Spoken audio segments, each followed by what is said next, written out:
Here's verse 6 of the Gospel of John, chapter 2.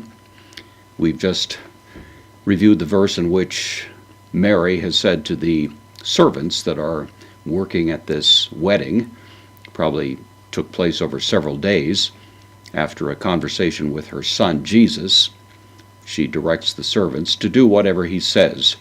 And so now, in order to understand what it is that Jesus says, we have this explanatory verse, verse 6. Eison, this is the imperfect, third person plural, from eimi, I am, this is there were. Da, the connector, and there were. Eke is an adverb, there, indeclinable. There were there. Lithanai, stone, this is an adjective. It will describe something as being of stoneware or stone like in some sense. In this case, it's hudriai, or hudrii actually. These are water pots, and they're stone water pots. And so there were there stone water pots, hegs, 6 of them. Kata, according to, takes the accusative, tone, katharismon, the purification is the word here. Katharidze is the verb form. You know the words in the English language that derive from that. A catheter, for example, is something that will have a cleansing function.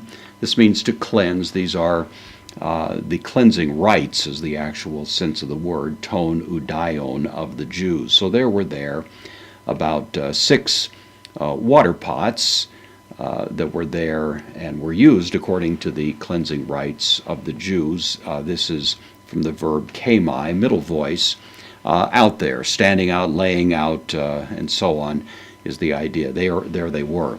The cleansing rites of the Jews, of course, show up in the New Testament on a variety of occasions. There were rather elaborate cleansing rites, washing of hands, washing of vessels, and so on. And so anytime you had some kind of significant gathering, it would be customary to have these water pots that were there, and it allowed people to maintain the kind of purification rites that were incumbent upon them in practicing the Jewish religion. Korusai, participle, in the nominative. It's simply describing now these water pots that were sitting out there. All of these are tied back to those pots. They're containing ana, a piece, is the sense. It's actually an adverb that means up, but in this case it can also have the idea of a piece or each, that idea. So each containing, metretas, containing here, each of them containing duo o tres, 2 or 3. Metretas actually is a word that is a measure. The Old English term here was the word firkin. So 2 or 3 firkins would be anywhere from maybe 8 to 15 gallons, depending on the precise measure. In other words, we have 2 or 3, and so it depends on the container itself. There must have been variant sizes among them. And so we're being advised now that there were these water pots out there. They were containing water.